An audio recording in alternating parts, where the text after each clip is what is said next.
दूर से ही माता के भवन का नजारा देखते देखते ये 2 किलोमीटर का रास्ता कैसे कट गया पता ही नहीं चला।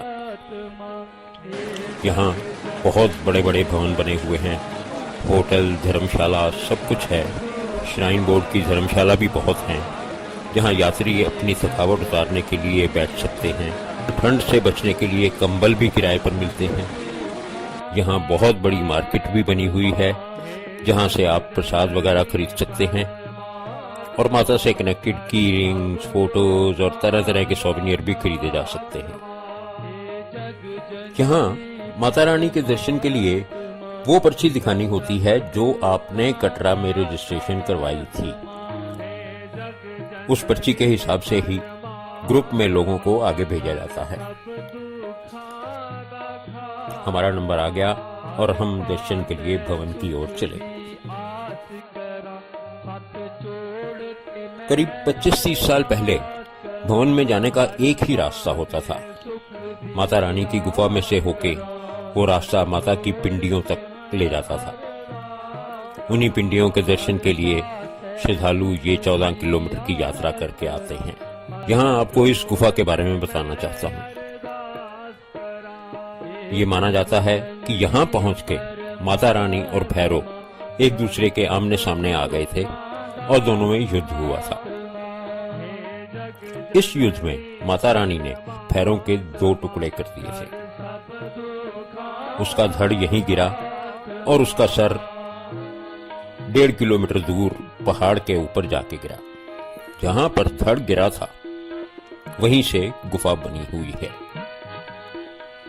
ये गुफा लंबी है और हाइट में भी इतनी कम है कि इंसान को लेट के पेट के बल रेंगते हुए अंदर जाना होता है।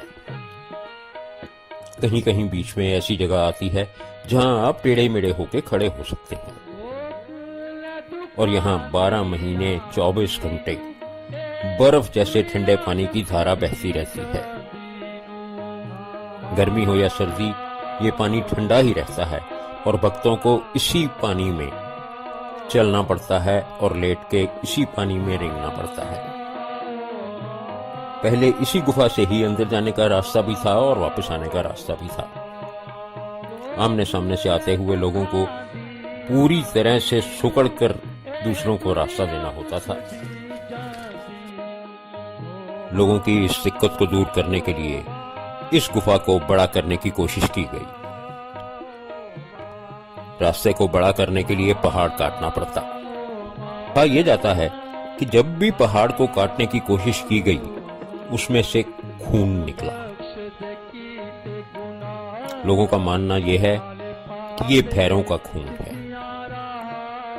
बहुत कोशिश के बाद भी वो रास्ता बड़ा नहीं किया जा सका। तब श्राइन बोर्ड ने पहाड़ी के पीछे से एक नया रास्ता बना दिया जो खुला रास्ता है और बाहर से सीधा माता के पिंडियों तक जा सकते हैं।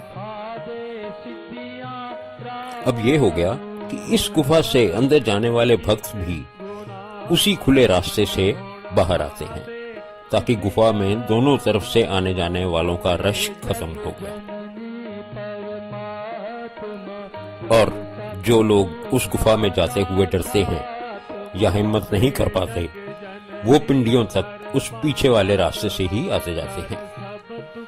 वैसे भी अगर कभी ज्यादा बरसात होती है या बर्फ पड़ती है तो गुफा बंद कर दी जाती है और दर्शन के लिए पीछे वाला रास्ता ही अपनाया जाता है। और अगर कभी ज्यादा रश हो जाए तो कुछ लोगों को पीछे वाले रास्ते से अंदर भेजा जाता है और कुछ को गुफा के रास्ते से। हम भाग्यशाली हैं कि हमारे ग्रुप का नंबर गुफा वाले रास्ते पर लगा। भाग्यशाली इसलिए कि भक्त ये मानते हैं कि गुफा के रास्ते में इस बात का आनंद मिलता है कि हम माता के दरबार पर भैरव के धड़ को कुचलते हुए जा रहे हैं। आइए इस गुफा के रास्ते अंदर चलते हैं। जय माता दी।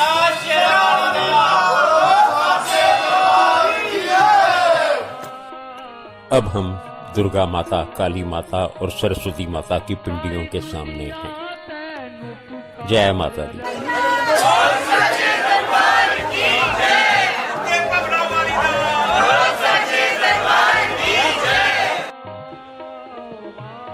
बहुत अच्छे से दर्शन हुए और हम पीछे वाले रास्ते से बाहर आ गए।